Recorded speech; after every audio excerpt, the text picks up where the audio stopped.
So this is my aquaponics system. Down below I have a fish tank and one large fish down here. He's kind of a sucker fish that cleans the tank. I also have a couple of small tetras. 3 small tetras, 2 kind of ghost fish. I don't know if you can see them in the tank. And then inside this piece of wood there's actually 3 loaches, clown loaches, so the yellow ones with the white stripes.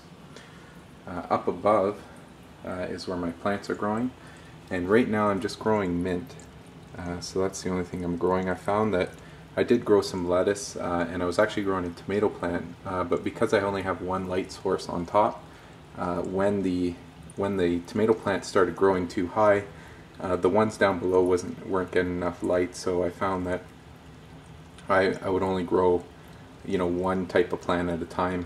So right now I'm doing mint, and you can see it's growing. I've already cut a lot of them because they've grown too big. So it's kind of nice, and it's taken over the whole system. This actually started from one plant.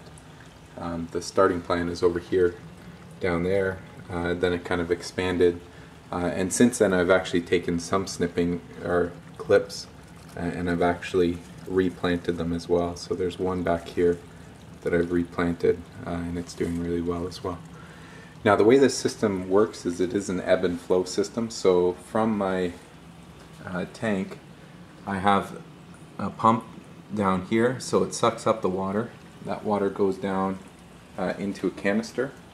So that comes down at the base. There is a canister which then pumps the water back up into my system where I'm growing my mint, and in here it's just a bucket with some rocks in it. So these are just the pebbles, and what happens is it fills up with water. Once the water reaches a certain height, it starts flowing down this tube, in the tube back into the tank, and so it does fill up. You can see the water's rising right now, and it will reach a certain point. If I open this up in here, it's actually a bell siphon that I'm using. So what happens, let me just pull this off. What happens is it reaches a certain height, and then the water starts flowing down the tube.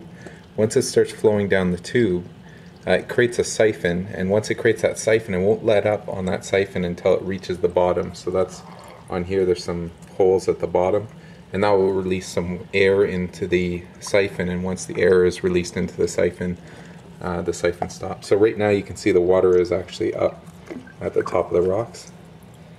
And I'll just put the bell back on. And once that's backed on, it should actually start the siphon as well. So you can see here the water's starting to flow. In fact, now let me just see if it kickstarts it. Might have to give it.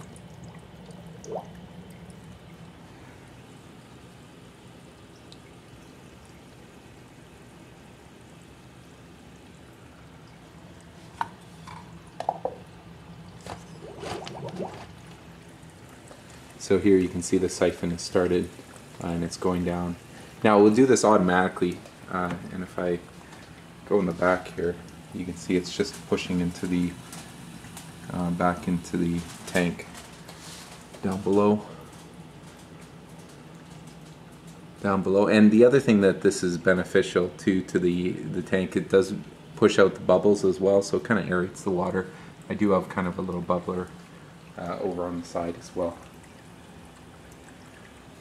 And so the water's draining. Well, I'll record one whole cycle here. Now, a couple of things that I noticed with the bell siphon, at least, is I did start to put little holes at the top. So here I put a little air hole, because I found sometimes it wasn't releasing the siphon. And the other thing down here is I found it was really good to put this elbow in, because that kind of kick starts the siphon as well. So if it's just a straight tube going down, sometimes I found that the siphon didn't start up. So it did stop. So you can see here there's no water going through. And so that means that the water is actually filling up in the bucket. I don't know if you can see that line of water that's slowly going up. And then once it reaches a certain height, I'll go down here to the tube.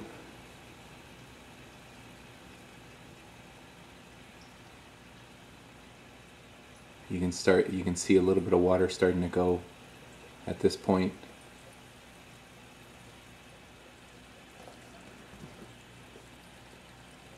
And then it starts getting a little bit faster. And then eventually it will kick in and it'll just start sucking all the water out.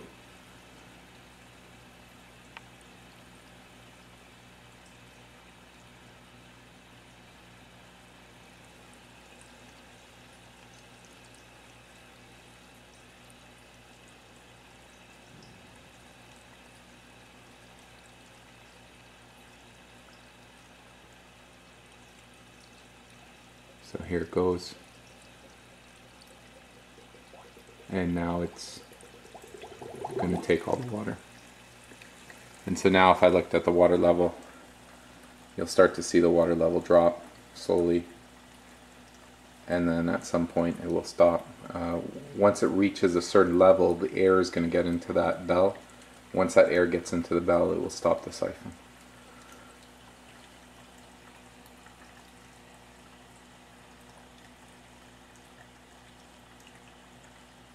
And that's how my system works.